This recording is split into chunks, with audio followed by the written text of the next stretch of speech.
interacts with radiation, matter interacts with radiation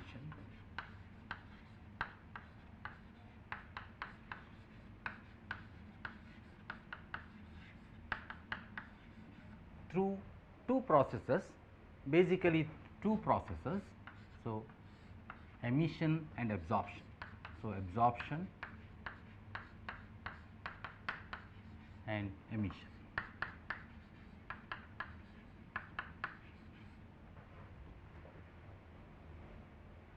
In absorption, so the emission itself has two basic processes. One is spontaneous emission,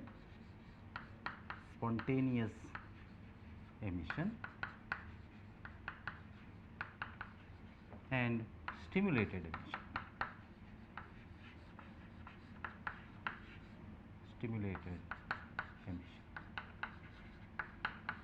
The basic processes of interaction of radiation with matter. In the context of semiconductors, we explain this in the context of semiconductors. So, let me rub these. We can explain this with the help of the EK diagram. We are interested in interaction of photons with electrons and holes in a semiconductor. So, first absorption.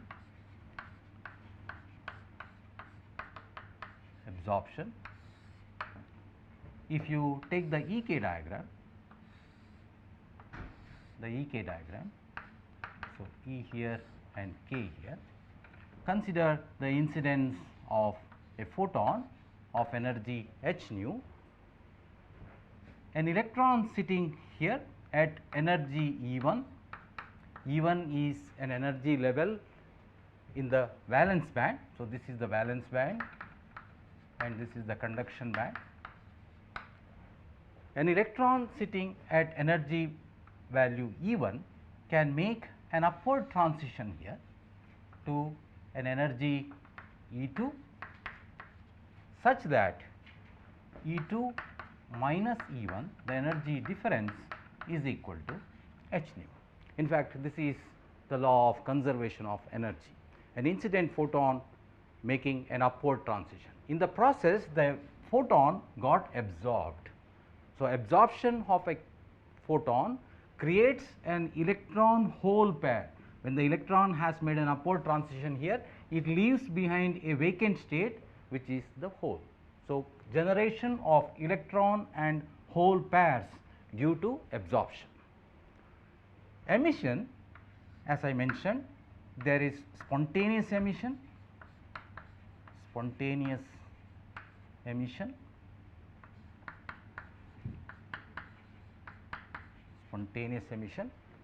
It can be described by a similar EK diagram. In this case, EK, an electron sitting in the conduction band makes a downward transition spontaneously. Spontaneously means on its own. An electron in the conduction band, where it is at a higher energy, makes a downward transition in energy. This downward and upward that we are talking is in the domain of energy, because the vertical axis is energy, makes a downward transition to a vacant state or a hole in the valence band. So, this is E2 and this is E1 here. The energy difference is given as a photon h nu. So, this is spontaneous emission, electron making spontaneously a downward transition from an excited state to the valence band. The third part or the third process is stimulated emission. We are familiar with these processes in atomic systems. So, I am depicting it using the EK diagram in the case of semiconductors. So, stimulated emission, normally we discuss this with atomic energy levels, but in the context of semiconductors I am discussing with EK diagram. So, in stimulated emission, an electron makes a downward transition, yes, to emit a photon, but in the presence of a stimulating photon. So, if a photon at energy h nu is incident, an electron sitting in the conduction band can make a downward transition to the valence band here, giving out an energy h nu, a photon of energy h nu, which is in phase with the stimulating photon. This is a simple picture to show that one photon incident brings down one more photon, each one of energy h nu and h nu. So, 2 h nu, and the emitted photon is in phase with the incident stimulating photon. So, the downward transition in this case is stimulated by the incident photon. In this case, the downward transition was spontaneously on its own, and here it is stimulated by an incident photon. Basically, the interaction is more complicated. This is a simple way of illustrating it.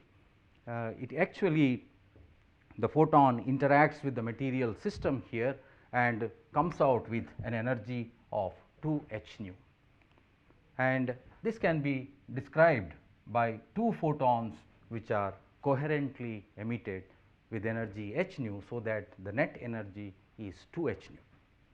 These three basic processes are the building blocks of devices in semiconductor. The first one is absorption. So, this is the basis of photodetection.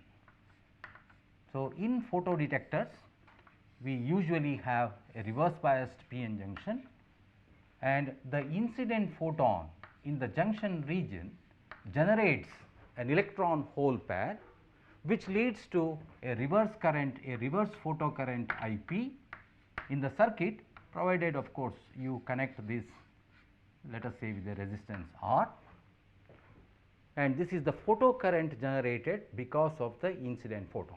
The incident photon generating electron hole pairs leading to an external current. Sometimes you may reverse bias this for required characteristics. So, this is the principle of a photodetector. So, photodetector.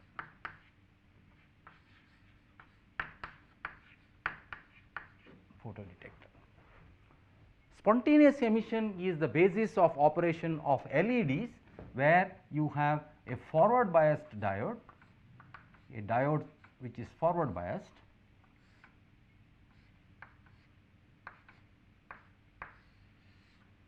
so there is a forward current now propagating IF through the diode, which then gives out light in the form of photons. So, photons are emitted. When you pass a forward current, the electron holes recombine in the junction region, leading to emission of photons. So, this is the principle of operation of light emitting diodes, basic principle of operation. And stimulated emission is the basic principle of operation of laser diodes. Again, it is a forward biased diode with certain conditions which are different from that of an LED, which we will discuss later. So, you pass a forward current IF, and this emits photons which are depicted as coherent photons. So, in phase. Here the emission is in random directions, whereas in a laser diode the emission is coherent or and directional. So, this is the principle of operation of laser diode.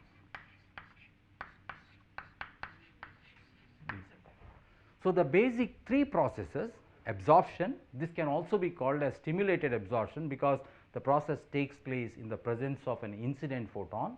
So, absorption, spontaneous emission and stimulated emission.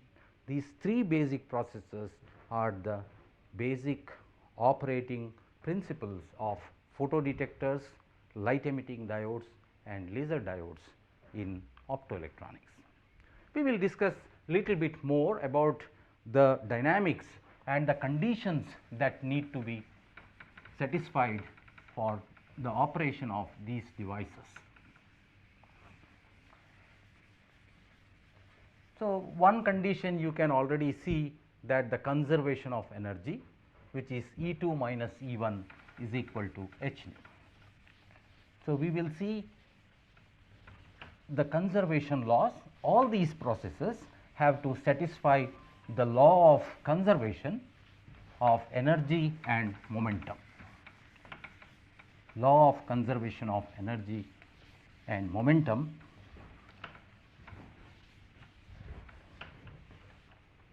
So, let us discuss the conservation conditions.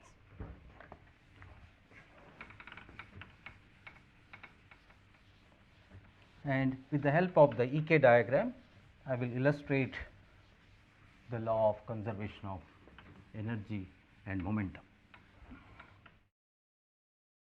So, the first one is conservation of energy.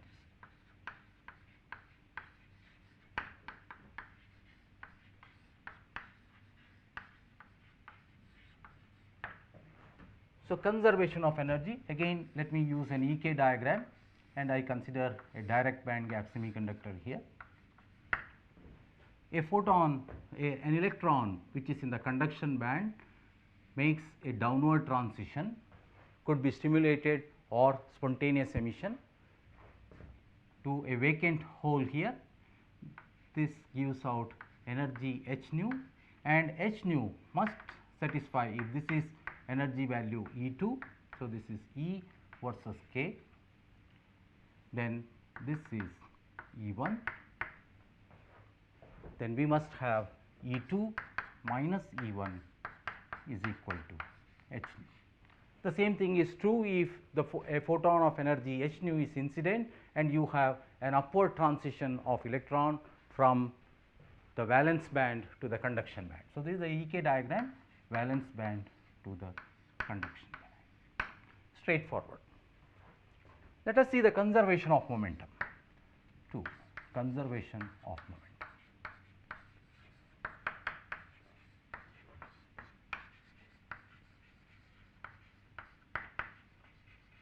Conservation of momentum.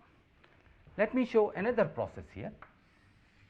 I could explain with that itself, but let me show another process. Again E K. Consider an electron which is sitting here making an upward transition to the conduction band in the presence of photon, that is absorption of a photon. An electron sitting at energy value E1 here making an upward transition to an energy state E2. So, this is E2. So, this is E axis. So, E2 and E1. So, E1 is E2.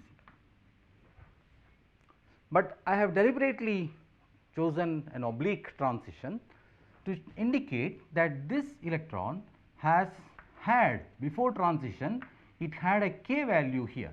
So, that is the k value here is, if I designate it as k1, and this electron after the transition has a k value corresponding to this.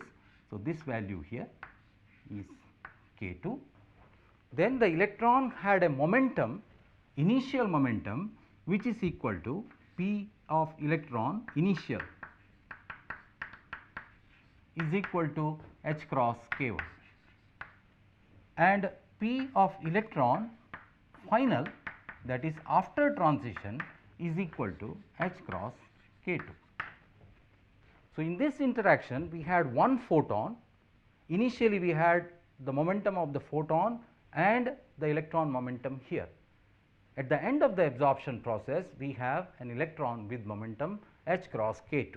Therefore, we must have h cross k1 plus h cross k of photon.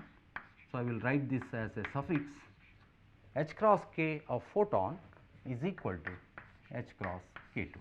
Total momentum before the process equal to total momentum after the process. This is the law of conservation of momentum. However, we may note that photon, what is the, so this simply means H cross is common. So, we have K1 plus K2, K1 plus K photon is equal to, so K1 plus K photon is equal to K2. What is K1?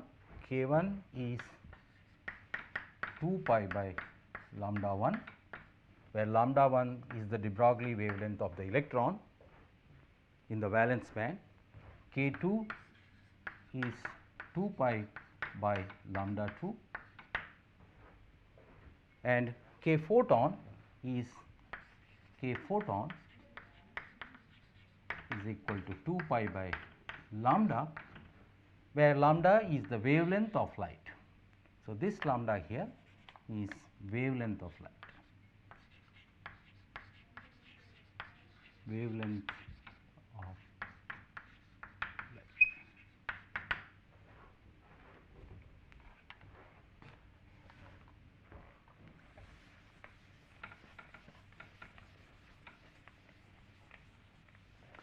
Typically, we deal with wavelengths from 0.5 to 1.5 micrometer. If it is in communication, you have 1.55 micrometer window for optical fiber communication. This is in the visible region, blue green region, and therefore, let me assume that lambda is typically 1 micrometer, which is equal to 10,000 angstroms. 1 micron, 1000 nanometers or 10,000 angstroms. What about these lambdas? If you see the EK diagram, the band would go and the edge of the first Brillouin zone is K is equal to pi by A is the edge of the first Brillouin zone, where A is the lattice constant.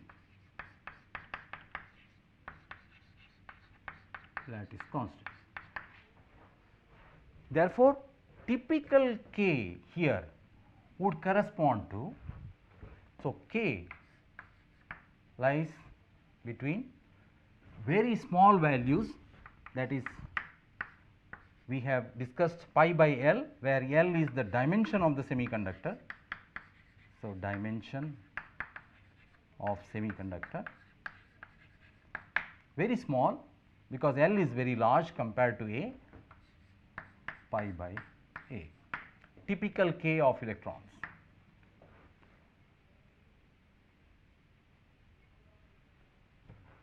L to A, L is of the order of, this could be of the order of 1 millimeter, L is of the order of 1 millimeter, and A is of the order of 5 angstrom.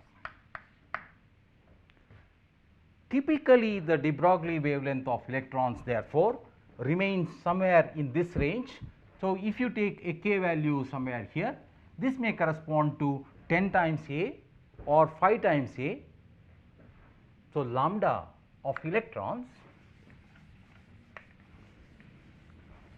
we had calculated, for example, the de Broglie wavelength of electrons in semiconductors corresponding to thermal energy electrons. So, lambda for electrons is of the order of typically 10 to 100 angstrom. Typically, lambda of electrons, de Broglie wavelength of electrons is in this region. We had done an exercise in which we had got, I think, 30 nanometers, 300 angstroms.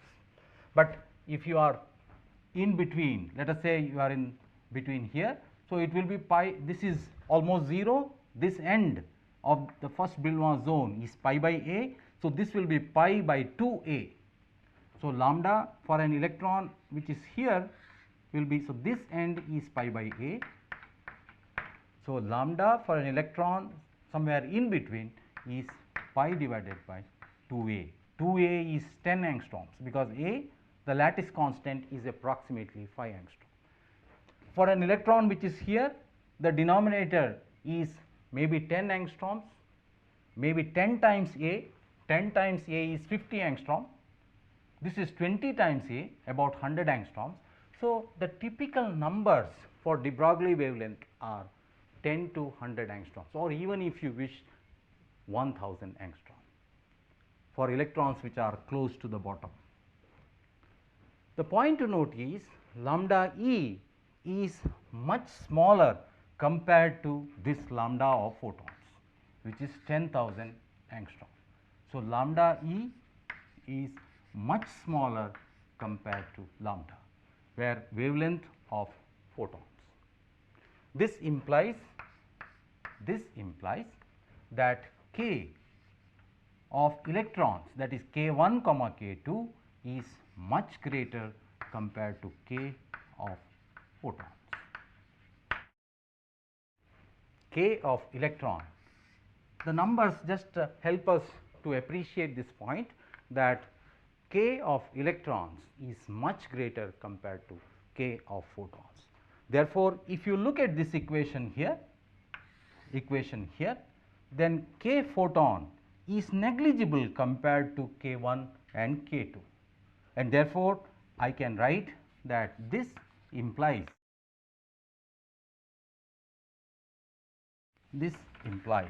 that k 1 is nearly equal to k 2, or delta k is nearly equal to 0. The conservation of momentum, the second condition requires that k 1 is nearly equal to k 2, k 1 should be nearly equal to k 2, or delta k should be nearly equal to 0 for the transition to take place. K 1 equal to k 2 means it corresponds to a vertical transition.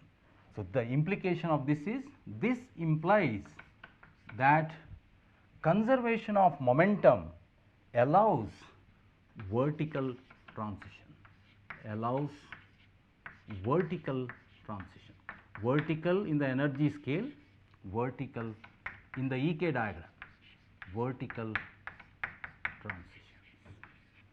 Vertical transitions are allowed transitions, allowed by the requirement of momentum conservation. This is the important point to see. When photons interact with electrons, in other words, when you have radiative interactions where a photon is absorbed or photon is emitted from a semiconductor, the allowed transitions correspond to delta k equal to 0. So, delta k nearly equal to 0 are allowed transitions.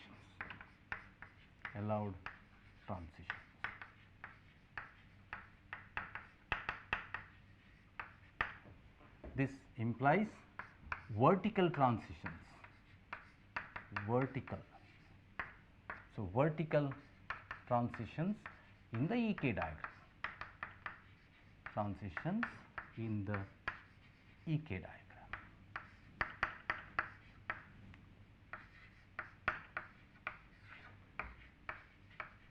So, I draw the EK diagram here and indicate that the allowed transitions correspond to vertical transitions. So, both this state and this state has the same k value. Both the final state and the initial state has the same value. It could be absorption or it could be emission, but note that the k value is the same.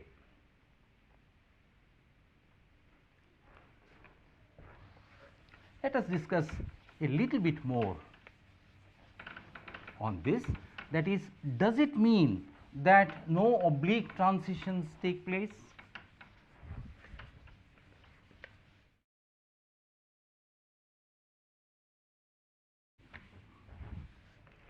I have been discussing about radiative transitions. So, I used the word radiative transitions. So, let us consider radiative and what are radiative transitions, radiative and non-radiative transitions.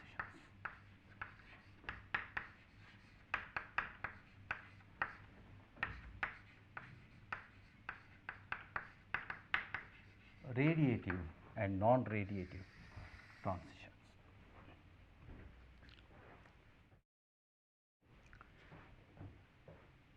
Radiative transitions are radiative transition which involve emission and or absorption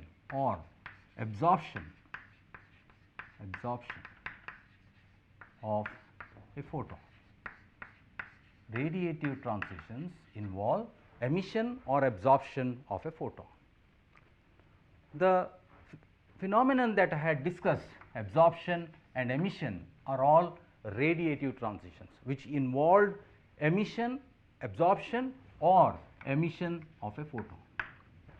Radiative transitions. Non-radiative transitions do not involve emission or absorption of a photon. So, the law of conservation of energy delta k equal to 0, conservation of momentum, which requires delta k equal to 0, are the allowed transitions for radiative transition, which involve emission or absorption of a photon. But non-radiative transitions do not involve emission or absorption of a photon.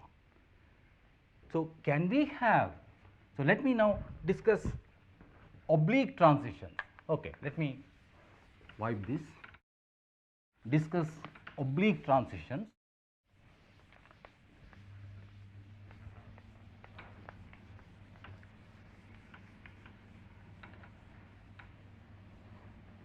Oblique transitions in the EK diagram. So, in the EK diagram, here, okay, so this is the valence band, conduction band, and an electron which is sitting here, let us say in the excited band, makes an oblique transition here and emits a photon.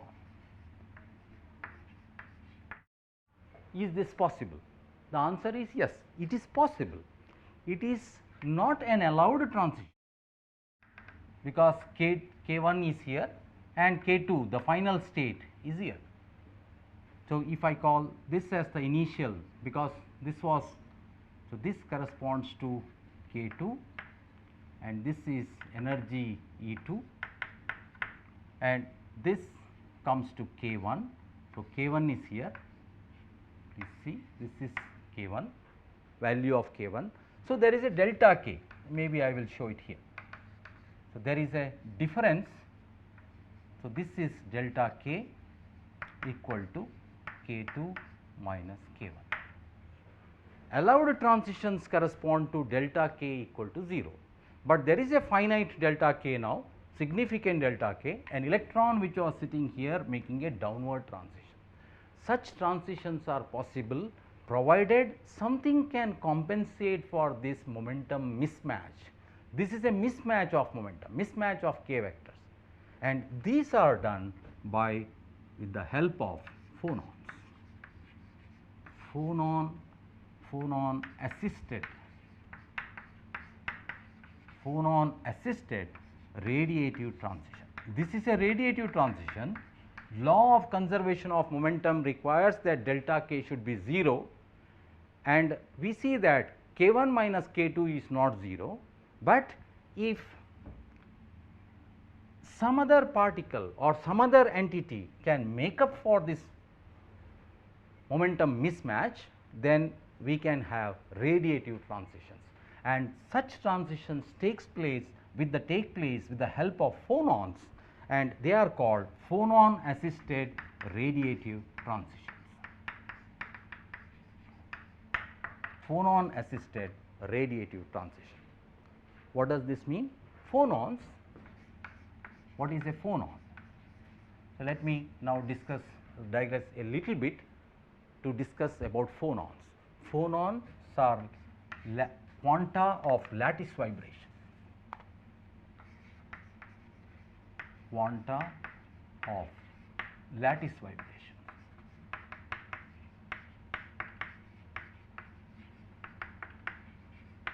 Lattice vibrations.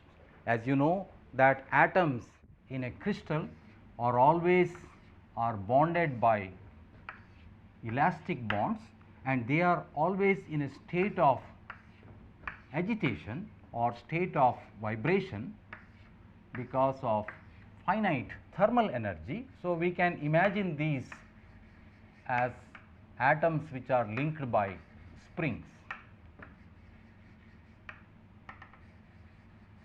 It is a simple picture. So, you can imagine, I am showing spring because the bonds are not rigid, basically to indicate that the bonds are not rigid. So, the phonons correspond to, which means the atoms here can vibrate or oscillate in the lattice.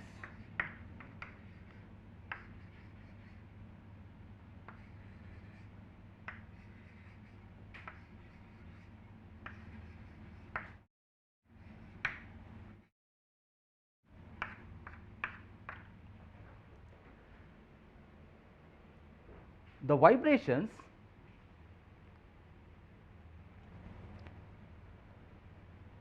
vibrations have certain associated energy with them, and the quanta of those lattice vibrations are called phonons. There are two types of phonons. Let me illustrate this broadly. Two types of phonons which are called acoustic phonons and optical phonons.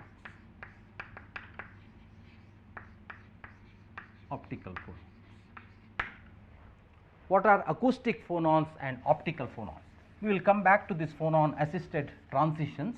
First, let us understand a little bit about these phonons. If I take simply a one dimensional lattice, which means atoms are arranged along one line. Let us say, for example, this is gallium, this is arsenide, this is gallium arsenic, in gallium arsenide, gallium arsenic, and so on. So, these atoms, gallium arsenic, gallium. Phonon oscillation here, phonons correspond to displacement of atoms in the lattice, For example, if this atom gets displaced in this direction, then this atom could get displaced in this direction, displaced here, displaced like this, displaced like this, displaced like this.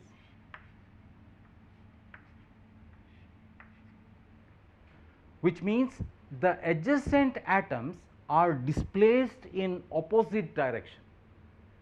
If these are displacing in this fashion, then it corresponds to motion of a wave. So, you can see a wave nature here. If you see the displacement of atoms, the position of atoms, what you see is a wave here, and this is transverse oscillation of atoms, and more importantly adjacent atoms displacing in opposite directions, and this wave corresponds to an optical phonon.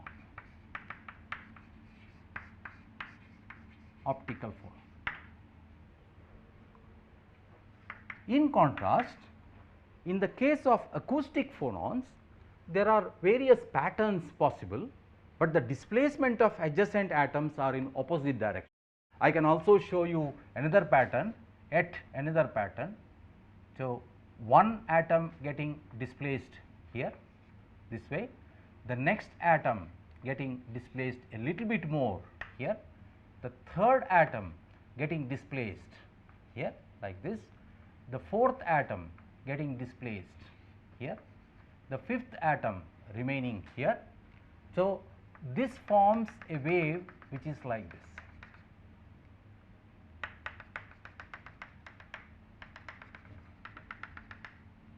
So, what you note is, so this atom here getting displaced in this direction, the atom which was here getting displaced to this point, the atom which was here getting displaced.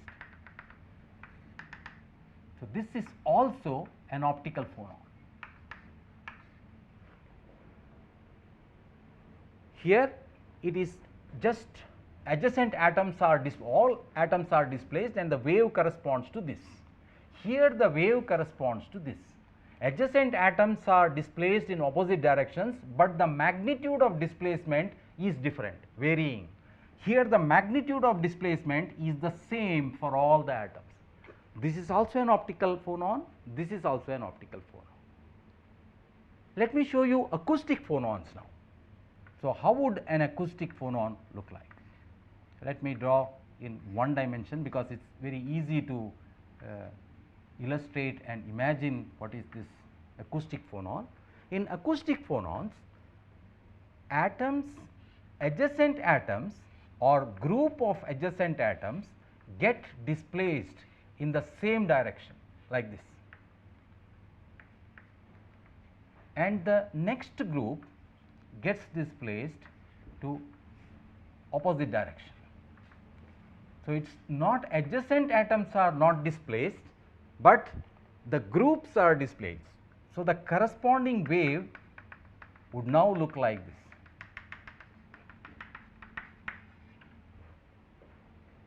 You see the difference here, adjacent atoms are displaced in opposite direction. Here adjacent atoms are displaced by different magnitudes, but in the same direction, and then the next group gets displaced in the different direction. So, the displacement continues, which corresponds to motion of a wave like this. So, these are mechanical waves which correspond to vibrations of atoms, displacement of atoms. So, this is an illustration of acoustic phonon. What you would immediately see is the frequency of the wavelengths are small here. The frequency of optical phonons are in general much higher compared to the frequency. This is wavelength. So, wavelength is large, and you can have a variety of wavelengths, because you can have 20 atoms displacing here, 20 atoms coming down here, which means the wavelength is very large or frequency is very small. But here the frequency is high. You can at best have some displacements, some variations of wavelength, but and hence frequency, but the frequency of acoustic phonons in general vary from very small values to very large values. So, if you see a dispersion plot, which you can dispersion means k versus omega, frequency versus omega, then for acoustic branch, for the optical branch, generally the frequency varies like this, and for the acoustic branch the dispersion curve generally varies, and they almost meet. This is k equal to 0 in the Brillouin zone picture. This corresponds to the gamma point, and this corresponds to L point or X point, L or X. So, this is the acousto-optic,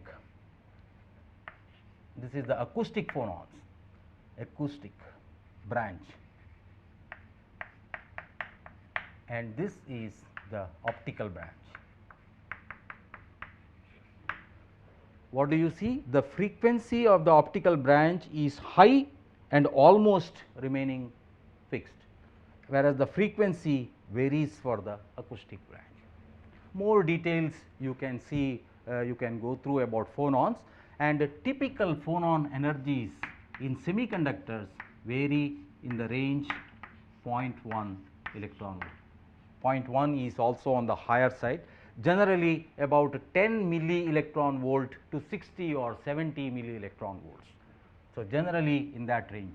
So, 10 MeV to 70 MeV in semiconductors. The energy of phonons.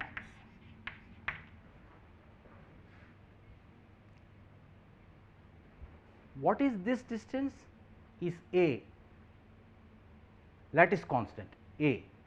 Therefore, the wavelength here is 2A.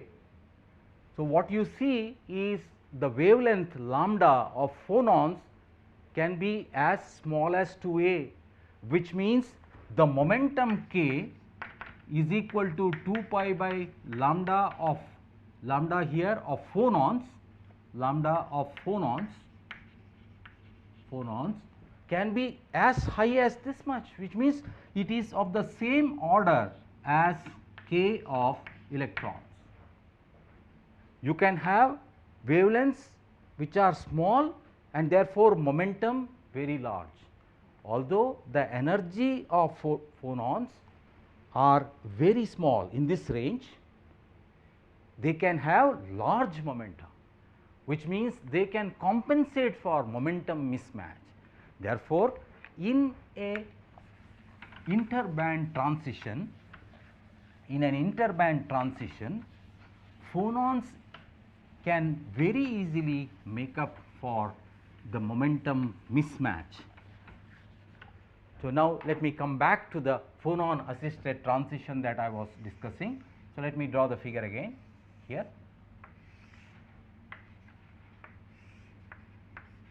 Okay, let me draw afresh. An electron which was in the conduction band makes a transition to a hole here in the valence band. So, this has a value of k here or here, let me show. This corresponds to K1, and this here corresponds to K2, and delta K is the momentum mismatch. I am again redrawing it. So, K2 minus K1, and this can be made up, this difference can be made up by one or more number of phonons, because phonons have momentum which are comparable to similar numbers K1, K2, similar numbers. So, this difference can be made up by phonons. However, in general, for interband transitions, if you take a semiconductor, this band gap, so this is, please see that, remember that this is EC and this is EG. This band gap EG is of the order of 1 electron volt, 1.5 electron volt and so on. But the energy of phonons are very small. So, 1 or 2 phonons cannot make up for this gap. You can have large number of phonons making up for the gap, yes, but the energy difference can be made up by emission, energy conservation has to be satisfied, can be made up by a photon, and the momentum conservation can be made up by participation of 1 or 2 or more phonons. And such interactions are called phonon-assisted radiative transitions.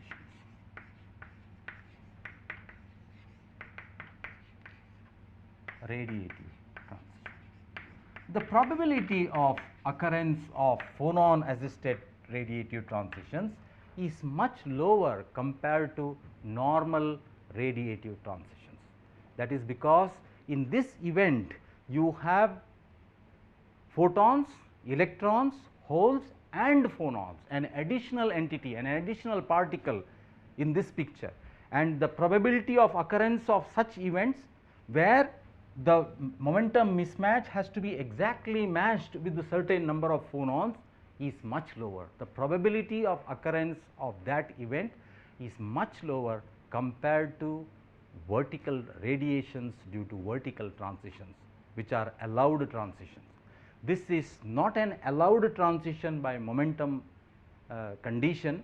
However, the momentum mismatch delta k, if it is matched by phonons, if it is taken care of by participation of phonons, then such a transition can take place, although the probability is little lower. So, this is a momentum, this is a, so normally it is illustrated in this fashion. So, from here you show the k by small momentum vectors, and this is made up of phonons. So, these small arrows here show momentum of phonons, momentum vector of phonons. So, that mismatch is due to phonons. So, momentum compensation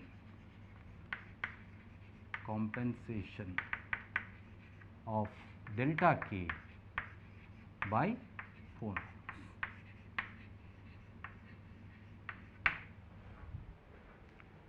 Is this all right?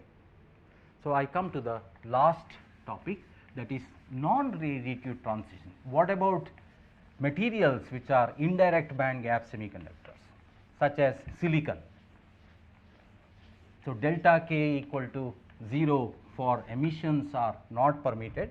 So, let me just draw and show you.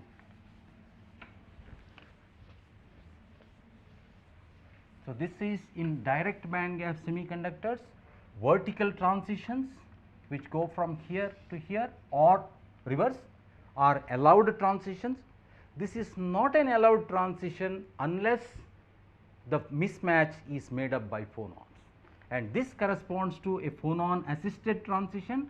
This is a normal radiative transition. This is a, so if you have this transition is a normal radiative transition, normal absorption.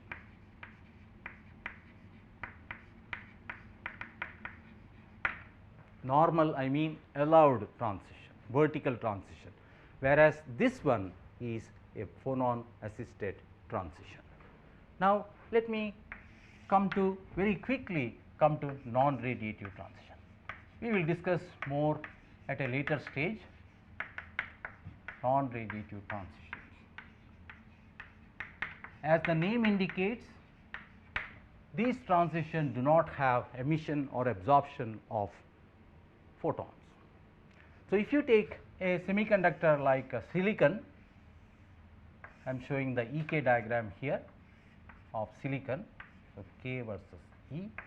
It is an indirect band gap semiconductor. The band gap here is approximately 1.1 EV, 1.1 EV at room temperature. This is the valence band and this is the conduction band. It is an indirect band gap semiconductor. So, electrons, carriers generated in this come down by thermalization and tend to accumulate near the bottom. So, wherever it is generated, it tends to come down by the process of thermalization. Thermalization is a process where energy is carried away by phonons. Please see that there are large number of states here, allowed states, but you also see that the energy difference between these states, the energy difference is very small. This difference corresponds to phonon energies. So, phonons can easily account for this transition, and rapidly if you somehow pour an electron here, that is you put an electron, high energy electron here, then the electron will lose its energy through phonon transitions and come down to the bottom. This is called thermalization. So, thermalization.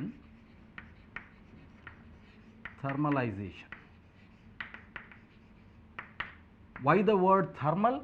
Because phonons give heat, that is energy given to the lattice in the form of heat, hence the name thermalization. But basically these are phonon transitions which come down to the bottom. Now, an electron which is accumulated here finds that there is a vacant state here and it makes a transition. Can it make a transition? Yes, it could with the help of phonons. We have all PN silicon diodes where you pass a current and there is recombination of electrons and holes in the junction region, but there is no emission of photons or very little emission of photons. So, how does this take place? This takes place through phonons. There are large number of phonons. So, you indicate by small arrows like this. So, large number of phonons which are making up for the energy difference. Although one phonon has much smaller energy, there are large number of phonons can be emitted and they also make up for this momentum conservation. So, participation of large number of phonons to make up for the energy difference as well as to make up for the momentum difference. Please see, the value here is k1, momentum here is k2, there is a large momentum mismatch, but this momentum mismatch and energy difference, energy conservation and momentum conservation, both are made up by phonons. But now it does not involve any photon, therefore, the probability of this event is not low. Probability of this event is low because electron, hole, phonon and photon, whereas here electron, hole and phonons. Therefore, this occurrence, probability of this occurrence is not low, and non-radiative transitions take place in the case of indirect band gap semiconductor. So, most of the recombinations are due to non-radiative recombinations, and this immediately tells us that we would like to have direct band gap semiconductors if we want to have photon emission, and indirect band gap semiconductors are not suitable for photon emission, not suitable for devices, to make devices for photon emission. However, these are perfectly fine as absorbers or detectors. Why? If you send photons from here, then an electron which is sitting here can make a vertical transition here. An electron which is here can make vertical transitions here. An electron can make vertical transitions here because states are available here. So, it absorbs photons and makes vertical transitions, afterwards it comes down here and accumulates. So, indirect band gap semiconductors are suitable for making detectors, as suitable as direct band gap semiconductors. In direct band gap semiconductors also, photon energy, if the photon energy is larger than band gap, then transition can take place. Here transition can take place, and the number of transitions or number of absorptions will be more if you have larger photon energy larger than the band gap. Is this clear? We will see later on, we will see the absorption curves, and you can explain the absorption curve in a direct band gap semiconductor as well as in an indirect band gap semiconductor. We will see this at a later stage. Is this okay? So, in summary, we have seen that interaction of photons with electrons and holes in a semiconductor satisfy the law of conservation of energy and momentum. And phonon-assisted radiative transitions, where phonons make up for the momentum mismatch, whereas in the case of indirect band gap semiconductors, it is the phonons which are primarily responsible for the transitions. I will stop here and continue. Okay.